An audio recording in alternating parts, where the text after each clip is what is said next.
الله نحمده ونستعينه ونستغفره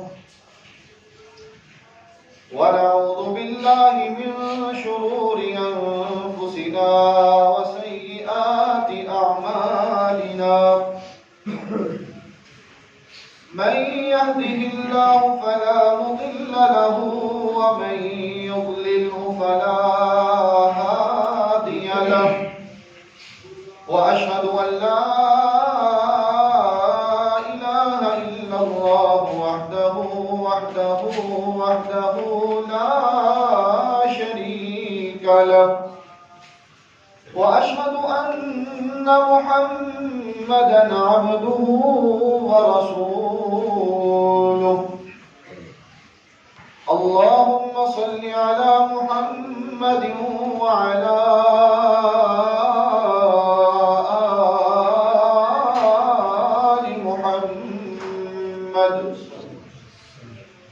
كما صليت على إبراهيم وعلى آل إبراهيم إنك حميد مجيد اللهم بارك على محمد وعلى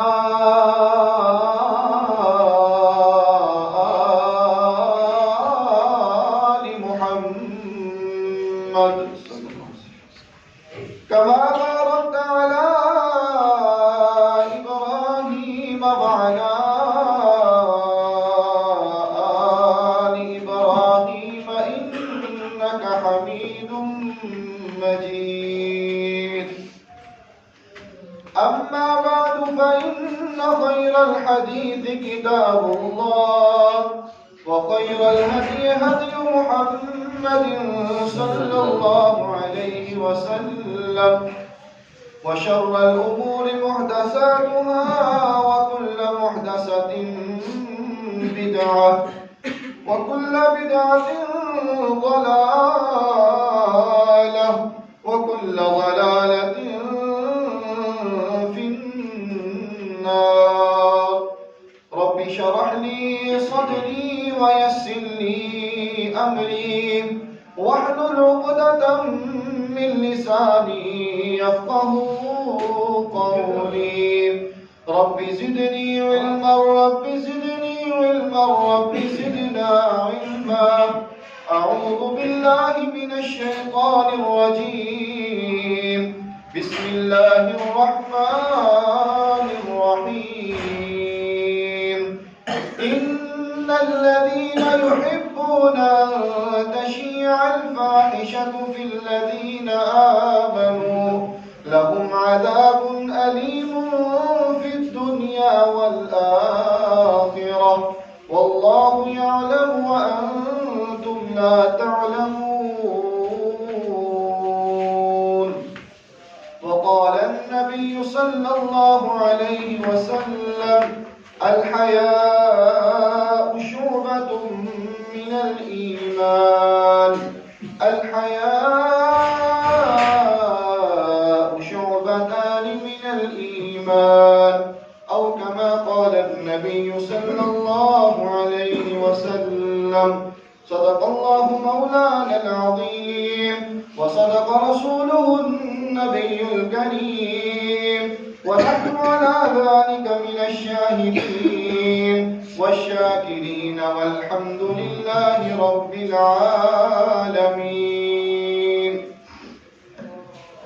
حمد و ثنا تعریف تمجید تقدیس اللہ رب العزت کے لیے جو کائنات کا پالنے والا ہے خالق ہے مالک ہے رازق ہے داتا ہے گنج بخش ہے لجپال ہے غریب نواز ہے غوث اعظم ہے علی کل شیء قدیر ہے درود و سلام آقا دو جہاں امام الانبیاء خطیب الانبیاء امام اعظم پیر اعظم مرشد اعظم رہبر اعظم امام کائنات نبی التوبہ نبی الرحمہ بشیر نذیر سراج منیر صلی اللہ علیہ وسلم کی ذات اقدس پر اللہ سے دعا کرتے ہیں کہ باری تعالی ہمارا یہاں پر آنا، بیٹھنا، سننا، سنانا اللہ تعالیٰ اپنی بارگاہ کے اندر منظور و مقبول فرمائے اور ہم سب کا ذریعہ نجات کا سبب بنے۔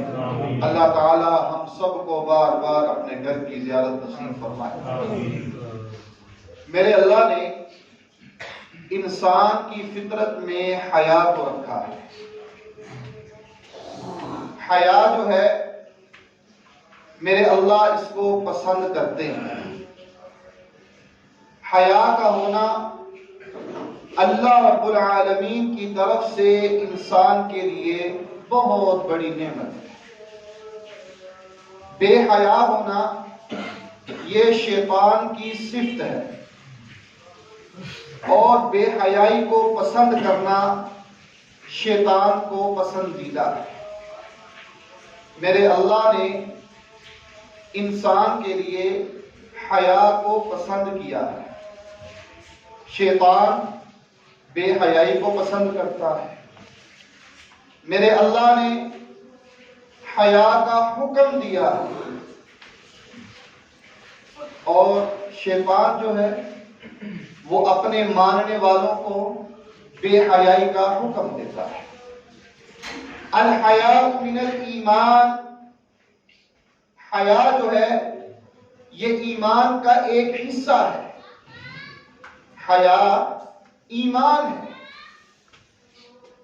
رسول اللہ صلی اللہ علیہ وسلم کی حدیث ہے، آپ صلی اللہ علیہ وسلم نے فرمایا الایمان بضع و ستون شعبہ، ایمان کے 70 سے زیادہ مرتبے ہیں، ایمان کے 70 سے زیادہ سٹیپ ہیں، ایمان کی 70 سے زیادہ شاخیں ہیں، ان میں سے ایک شاخ، ایک حصہ، ایک مرتبہ وہ حیا ہے۔ جس شخص کے اندر حیا ہوتی ہے اس شخص کے اندر ایمان کا ایک حصہ موجود ہوتا ہے۔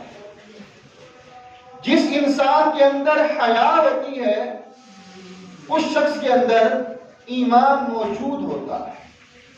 رسول اللہ صلی اللہ علیہ وسلم کی حدیث، آپ صلی اللہ علیہ وسلم نے فرمایا حیا اور کم بولنا، سمجھداری کی گفتگو کرنا، شعبتان من الایمان، یہ ایمان کے 2 حصے ہیں۔ حیا اور سمجھداری والی گفتگو کرنا، شعبتان من الایمان، یہ ایمان کے 2 حصے۔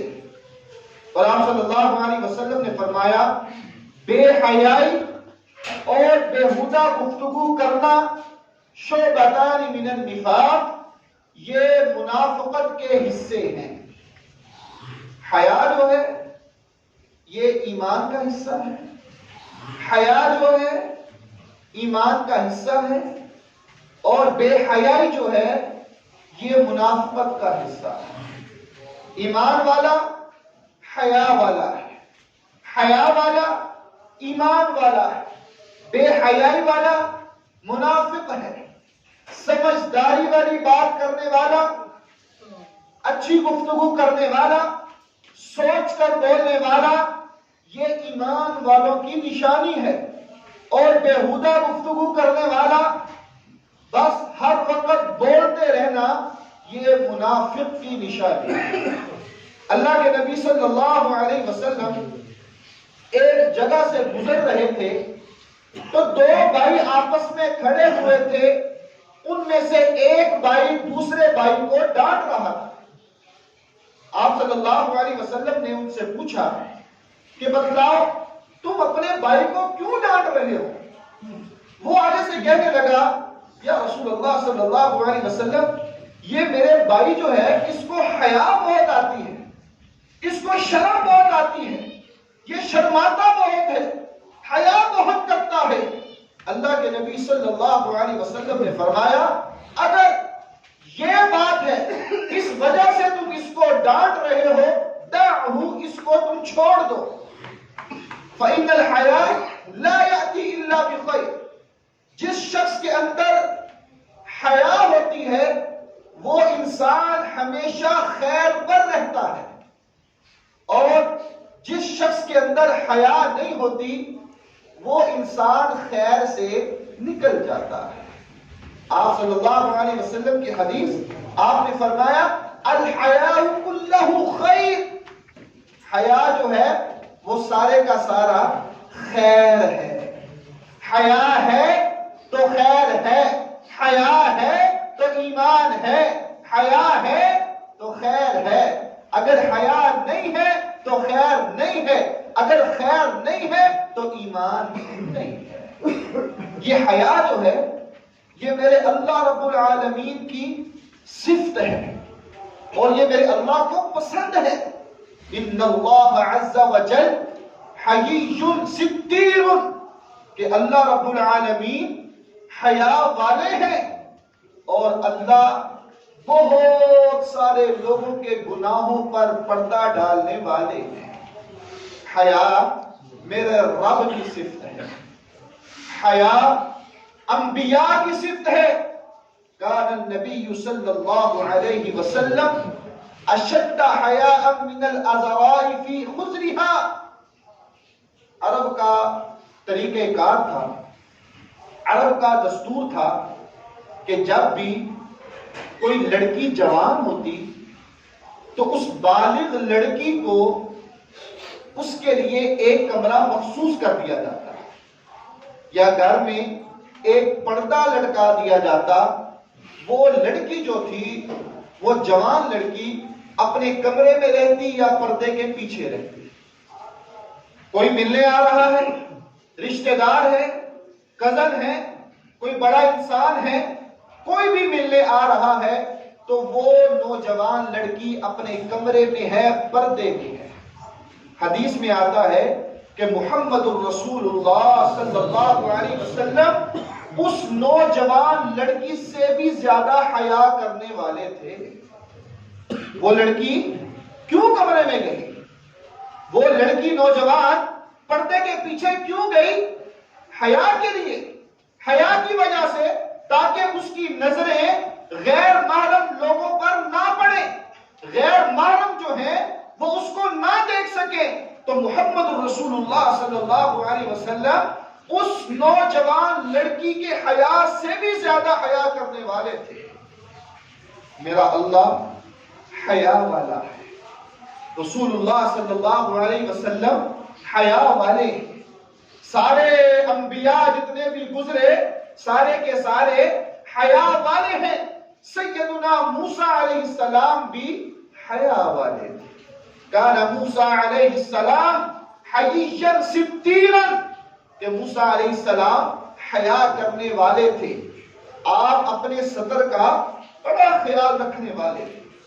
صحیح بخاری کی روایت ہے، میرا اللہ حیا کرنے والا ہے۔ رسول اللہ صلی اللہ علیہ وسلم حیا والے تھے، سارے انبیاء حیا والے تھے، محمد صلی اللہ علیہ وسلم حیا والے تھے، موسیٰ علیہ السلام حیا والے تھے، اور اللہ کے نبی صلی اللہ علیہ وسلم کے اصحاب بھی حیا والے تھے۔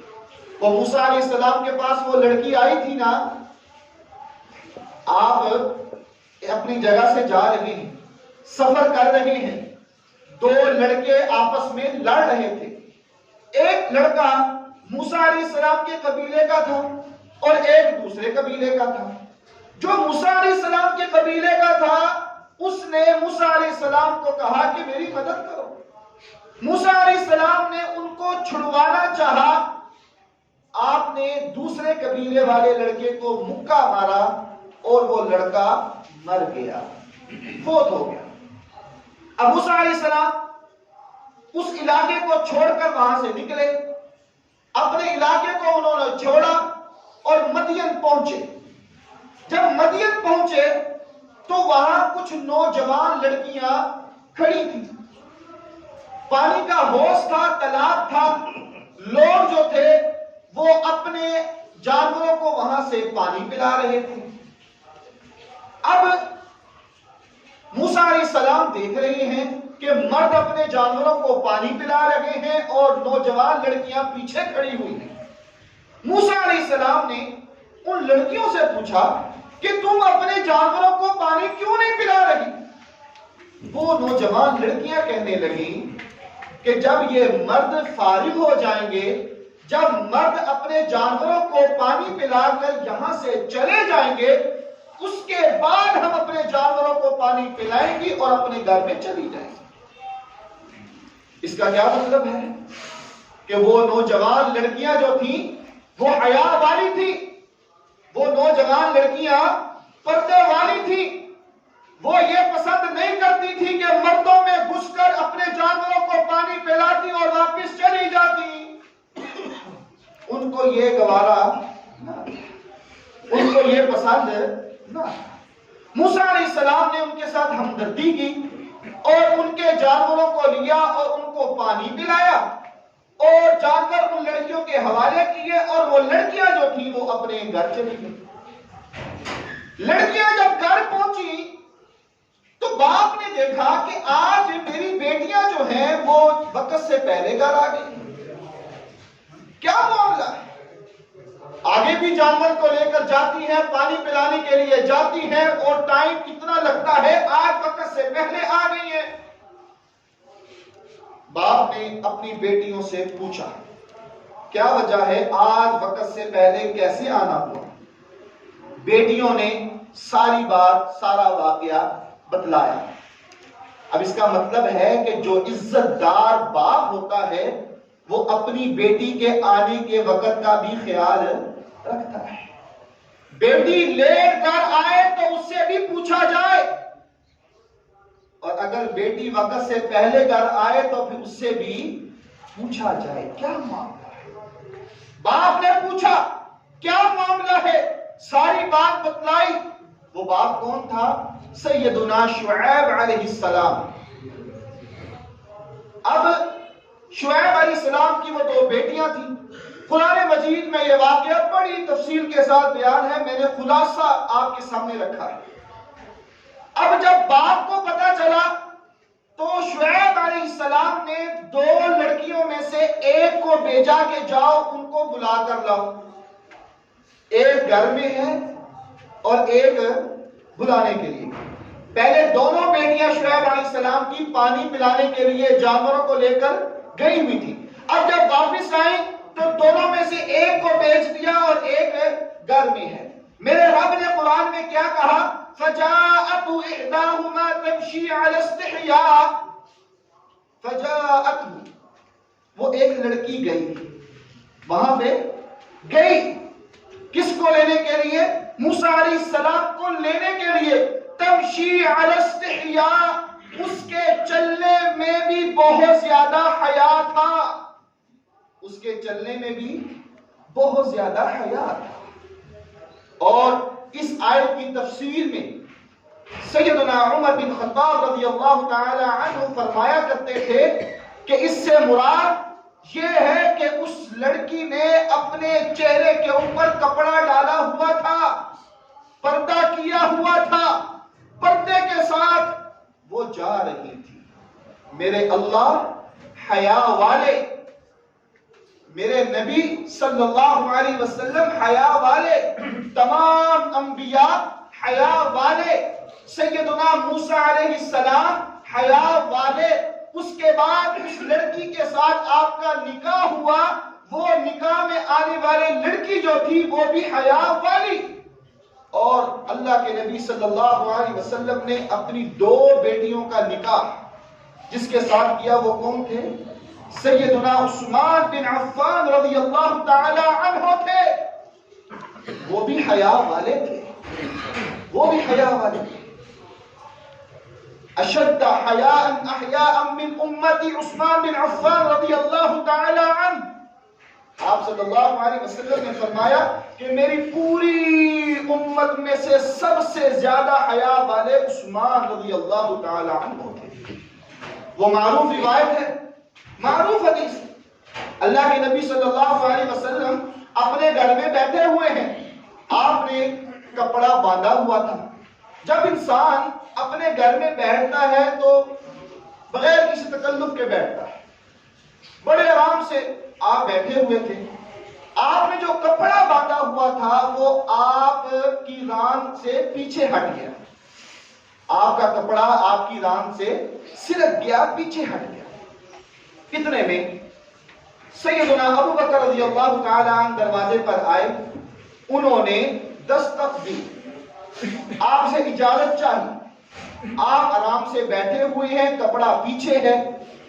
اللہ کے نبی صلی اللہ علیہ وسلم نے ان کو اجازت دی، آپ اندر آئے، آپ سے گفتگو ہوئی، جو بھی بات آپ نے کرنی تھی انہوں نے کی۔ اس کے بعد ابو بکر رضی اللہ تعالی عنہ واپس چلے گئے۔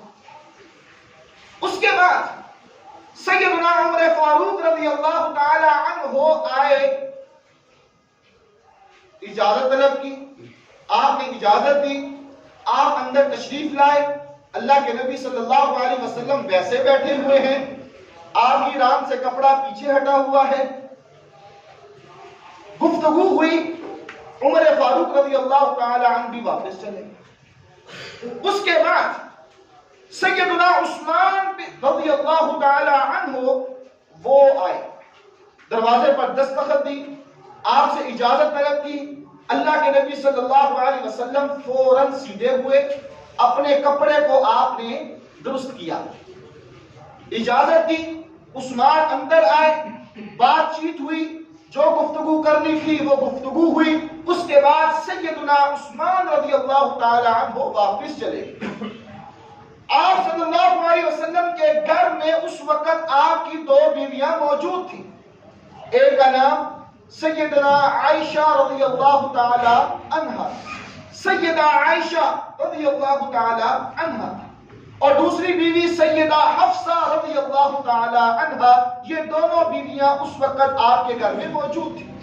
سارا معاملہ دیکھا، ساری بات کو دیکھا کہ یہ بات ہوئی، آپس میں گفتگو کرنے لگی کہ جب ابو بکر آئے، جب عمر آئے، آپ آرام سے بیٹھے رہے، آپ گفتگو کرتے رہے، آپ سیدھے نہیں ہوئے، اور جب عثمان آئے تو آپ نے اپنے کپڑے کو سیدھا بھی کیا اور آپ خود بھی سیدھے ہو کر بیٹھ گئے۔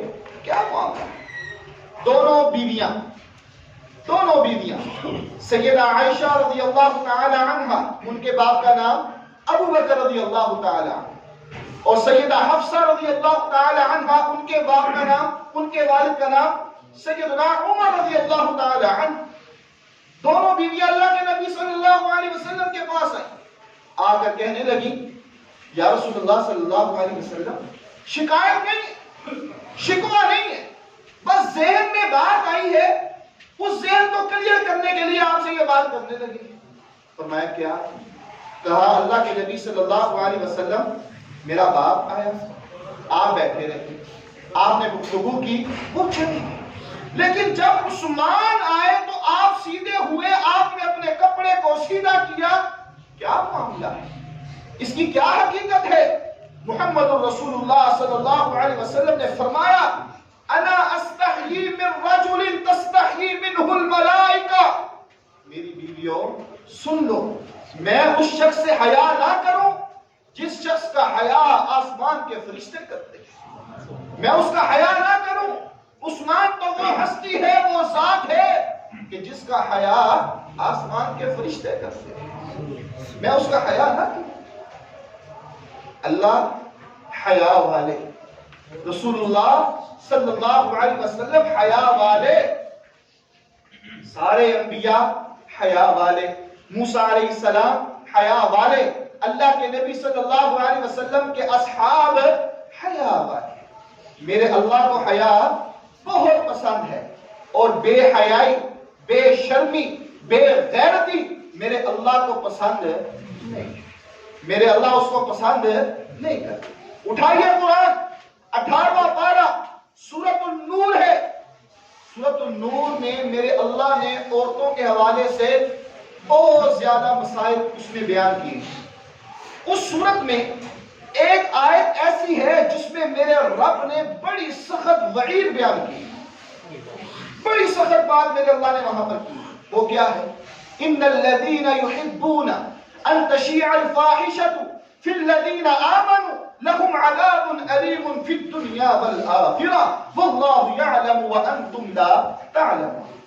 ان الذین یحبون، جو لوگ پسند کرتے ہیں، جن لوگوں کو اچھا لگتا ہے، جن لوگوں کی خواہش ہے، جن لوگوں کا دل خوش ہوتا ہے، جن کو یہ بات پسند آتی ہے، کیا ان تشیع الفاحشہ، کہ بے حیائی پھیلے، بے حیائی پھیلے، بے حیائی عام ہو، فحاشی عام ہو، عریانی عام ہو، بے حیائی پھیلے، اس بات کو پسند کرتے ہیں۔ یہاں بات سمجھ لیجیے، بے حیائی کی بات نہیں ہے، بے حیائی کے کام کرنے کی بات نہیں ہے، بے حیائی کا مرتکب ہونے والا انسان اس سے مراد نہیں ہے، بلکہ اس سے مراد وہ انسان ہے جو بے حیائی کو پسند کرتا ہے۔ بے حیائی کے کام کرنے والا یہاں مراد نہیں ہے، بلکہ بے حیائی کے کاموں کو پسند کرتا ہے، خوش ہوتا ہے۔ جب بے حیائی کے کاموں کو دیکھتا ہے تو اس کے دماغ میں اور اس کے دل میں کوئی کیفیت طاری نہیں، اس کو غصہ نہیں آتا بلکہ خوش ہوتا ہے۔ میرے اللہ نے ان کے متعلق کیا فرمایا؟ لہم عذاب، ان کے لیے عذاب ہے۔ میرے اللہ کیسا عذاب ہے؟ علیم، دردناک عذاب ہے۔ کہاں عذاب ہوگا؟ فی الدنیا، دنیا میں بھی، والآخرہ، اور آخرت میں بھی، واللہ یعلم، اور اللہ جانتا ہے، وانتم لا تعلمون، اور تم نہیں جانتے۔ اب اس آیت پر غور کیجئے، اس آیت کے مفہوم پر غور کیجئے۔ ایک شخص بے حیائی کرنے والا نہیں، ایک شخص بے حیائی نہیں کرتا، لیکن بے حیائی کے کاموں کو پسند کرتا ہے، بے حیائی کے کاموں کو پسند کرتا ہے کہ بے حیائی پھیل جائے، بے حیائی عام ہو جائے، یا کہیں بے حیائی ہو رہی ہے تو اس کو دیکھ کے مسکرائے، خوش ہو جائے۔ اس کے لیے میرے اللہ نے وعید بیان کی ہے کہ اللہ ایسے انسان کو دنیا میں بھی عذاب میں مبتلا کر دیتا ہے اور آخرت میں بھی عذاب میں مبتلا کرے گا۔ اس آیت کی تفسیر میں سیدنا علی رضی اللہ تعالی عنہ بیان کرتے ہیں کہ اس آیت سے مراد وہی لوگ ہیں جو بے حیائی کو پسند کرتے ہیں۔ اب جو پسند کرنے کے ساتھ ساتھ بے حیائی کو اپناتا ہے، بے حیائی کو پسند کرنے کے ساتھ ساتھ بے حیائی کے کام کرتا ہے، مواقع فراہم کرتا ہے، ان کی مجالس میں شریک ہوتا ہے، ان کا ساتھ دیتا ہے، ان کو سپورٹ کرتا ہے، اس کو کیا ہوگا؟ صرف پسند کرنے پر میرے اللہ فرما رہے ہیں کہ دنیا میں بھی میں عذاب دوں گا اور آخرت میں بھی عذاب میں مبتلا کروں گا۔ اور جو بے حیائی کو اپنائے، جو بے حیائی کے کام کرے، جو فحاشی کے کام کرے، جو فحاشی والے کاموں میں شریک ہو، اس کا انجام کیا ہو؟ آج ہمارے معاشرے میں بے حیائی عروج پر ہے، فحاشی عروج پر ہے، عریانی عروج پر ہے، بے غیرتی عروج پر ہے۔ یہ موبائل لے لیجیے، موبائل یہ آج کل کے دور کا بہت بڑا فتنہ ہے۔ ہمارے ہاں کوئی غلط تصویر آ جائے، کوئی گانا آ جائے، کوئی فلم آ جائے، کوئی غلط بات آ جائے تو ہم اس کو فوراً آگے شیئر کرتے ہیں، آگے لوگوں میں بیچتے ہیں۔ وہ آپ کی بھیجی ہوئی فلم، آپ کی بھیجی ہوئی تصویر، آپ نے جو گانا آگے بھیجا ہے، آپ نے آگے جو کلپ بے حیائی والا بھیجا ہے، وہ آگے سے آگے، آگے سے آگے، آگے سے آگے جہاں تک چلتا رہے گا، میرے اللہ فرماتے ہیں اس انسان کو اس وقت تک عذاب ہوتا رہے گا، وہ انسان عذاب میں مبتلا رہے گا۔ تم نے تو صرف انگلی ہلا دی، تم نے تو صرف بٹن دبا دیا، تم نے تو صرف چند سیکنڈ میں اس کو آگے فارورڈ کر دیا، لیکن اس کے انجام کا تمہیں معلوم نہیں ہے، اس کے انجام کا تمہیں پتہ نہیں ہے۔ جب تک اس بے حیائی کے کام کو دیکھا جائے گا، جب تک تمہاری بھیجی ہوئی تصویر کو، فلم کو، گانے کو، اس کلپ کو لوگوں میں آگے آگے آگے پہنچاتا جائے گا، تب تک تم بھی اس عذاب میں مبتلا ہو جاؤ۔ اور آج یہ چند دن پہلے 14 فروری کو، جس میں اس 14 فروری کو محبت کا نام دیا گیا، اس دن کو محبت کا نام دیا گیا، اور ہم نے ان بے حیاؤں کو، دین سے دور لوگوں کو اڈے فراہم کیے۔ آج اکثر لوگ یہ بات کرتے ہیں کہ ہماری بیوی جو ہے وہ بڑی باحیا ہے، میری ماں جو ہے وہ بڑی باحیا ہے، میری بیٹی جو ہے وہ بڑی باحیا ہے، میرے رشتہ دار، میرے گھر والے بڑے باحیا ہیں، بڑے پردے والے ہیں۔ لیکن قاری صاحب کیا کریں، مجبوری ہے، دنیا کی ڈیمانڈ ہے، دنیا چاہتی ہے، دنیا کہتی ہے مان دو، ہماری دکان ہے، ہم کیا کریں، ہم نے تو یہ کرنا ہے۔ لوگ لینے آتے ہیں، ہم ان کو دے دیتے ہیں۔ میرے بھائیوں، غور کیجئے اس آیت پر کہ جو بے حیائی کے کاموں کو پسند کرتا ہے، ان الذین یحبون ان تشیع الفاحشۃ فی الذین آمنوا لهم عذاب علیم فی الدنیا والآخرہ واللہ یعلم وانتم لا تعلمون۔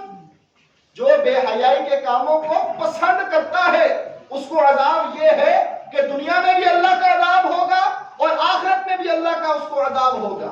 اب جو خرید و فروخت کرے، اب جو مال کو بیچے، جو بے حیائی کے کاموں کو بیچے، جو آگے پہنچائے، جو اس کا کاروبار کرے، تو اس کا جرم تو اس سے بڑا ہوا نا، اس کا جرم تو پسند سے بڑا ہوا نا۔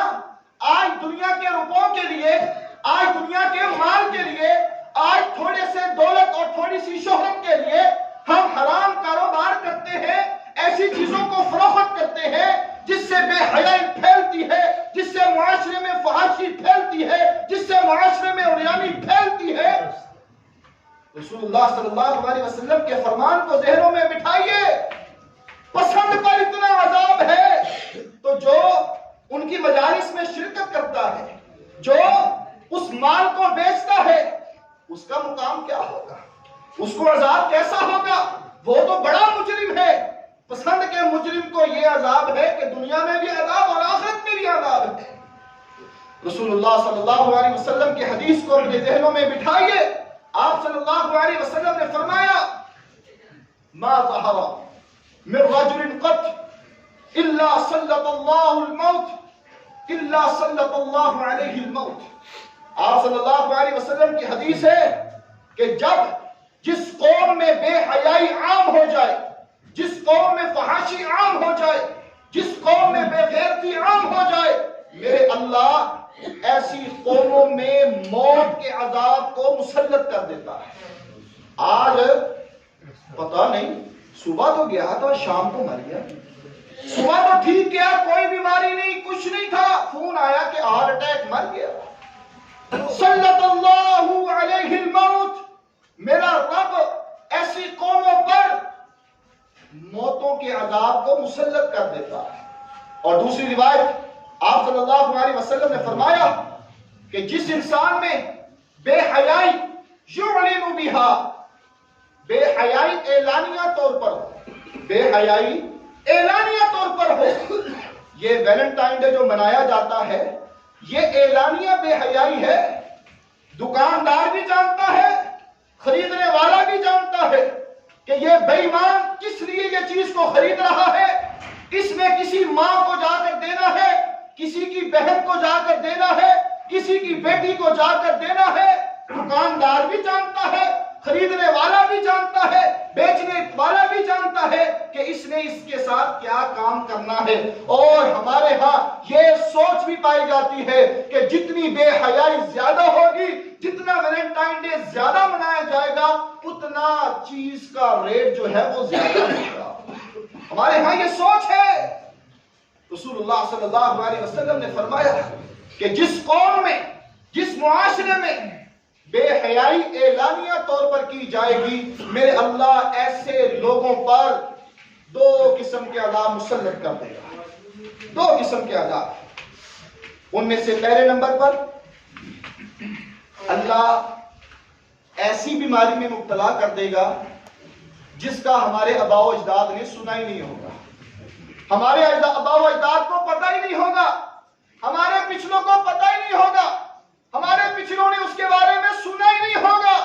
اور آج دیکھ لیجیے، آج ایسی ایسی بیماریاں جن کا ہم نے سنا ہی نہیں تھا، جس کا ہمیں پتہ ہی نہیں تھا، ایسے ایسے نئے نام، اور پھر کہا جاتا ہے کہ ریسرچ کی جا رہی ہے، کہا جاتا ہے کہ پتہ کیا جا رہا ہے، پھر یہ بات کی جاتی ہے کہ سائنس اور میڈیکل ریسرچ کر رہی ہے۔ غلط ہے۔ محمد رسول اللہ صلی اللہ علیہ وسلم کا فرمان حق ہے، سچ ہے۔ وہ کیا فرمان تھا؟ آپ نے فرمایا کہ جس معاشرے میں اعلانیہ طور پر بے حیائی کی جائے گی، میرے اللہ ایسے انسان پر ایسی ایسی بیماریوں پر مسلط کر دے گا، ایسی قوموں میں ایسی بیماریوں کو بھیج دے گا کہ ان کے آباء و اجداد نے ان کو سنا بھی نہیں ہوتا۔ جو اعلانیہ بے حیائی کرتے ہیں، جو بے حیائی کا مرتکب ہوتے ہیں، میرا رب جو ہے طاعون کی بیماریوں میں ان کو مبتلا کر دیتا ہے۔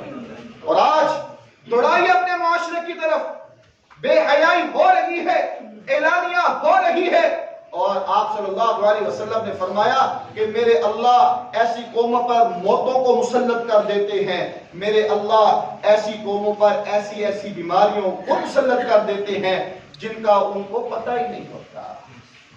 اور جو حیا والے ہیں، حیا والے، جو حیا جن کے اندر ہوتا ہے، جو حیا کو اختیار کرنے والے ہیں، قرآن مجید میں میرے اللہ نے حوروں کا تذکرہ کیا ہے، حوروں کا، حور مقصورات فی الخیام، وہ حوریں جو ہیں، وہ جنتیوں کے لیے حوریں جو میرے اللہ نے رکھی ہوئی ہیں، وہ ایک چیز میں بند ہیں، ایک کمرے میں بند ہیں، ایک جھونپڑی میں بند ہیں۔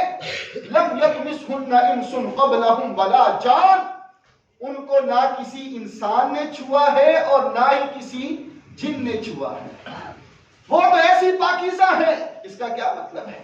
کہ میرے اللہ حیا کو پسند کرتے ہیں، میرے اللہ پردے کو پسند کرتے ہیں، میرے اللہ پردے میں رہنے والی عورتوں کو پسند کرتے ہیں۔ اور قرآن اٹھائیے، وَقَرْنَ فِي بُيُوتِكُنْ وَلَا تَبَرَّجْنَ تَبَرُّجَ الْجَاهِلِيَّةِ الْأُولَى، میرے اللہ نے کیا فرمایا؟ اے نبی کی بیویوں، اے اہل ایمان والیوں، تم بلا ضرورت گھر سے باہر نہ جایا کرو، ضرورت ہو تو گھر سے نکلو، بغیر کسی ضرورت کے گھر سے باہر نہ جاؤ۔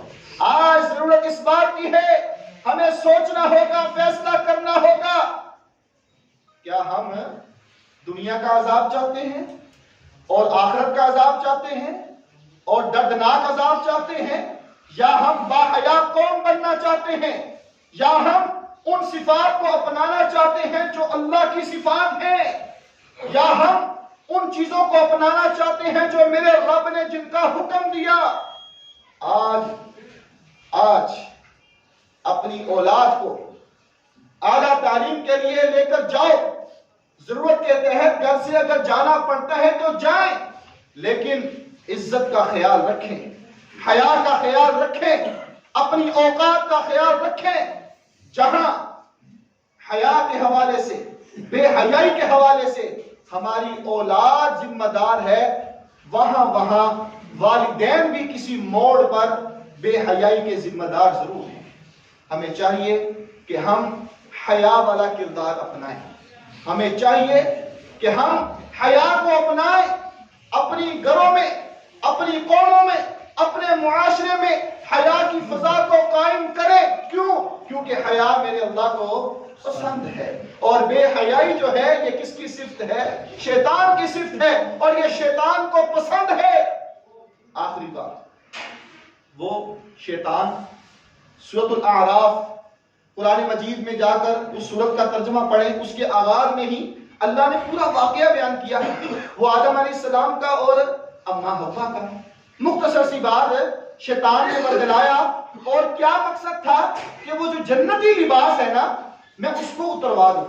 جنتی لباس اتارنا شیطان کا مقصد تھا، بے حیا کرنا شیطان کا مقصد تھا۔ اور آج ہماری بہن، آج ہماری بیٹی، آج ہماری بیوی بے غیرت، بے حیا، بے پردہ باہر جائے اور ہماری غیرت حرکت میں نہیں آتی. ہمیں اپنے ایمان کی فکر کرنی چاہیے. وہ قیامت کا منظر ہوگا نا تو ایک عورت باپ کو لے گی, خامند بائی وہ کھڑا ہوگا وہاں پر, بیٹا وہاں پر کھڑا ہوگا.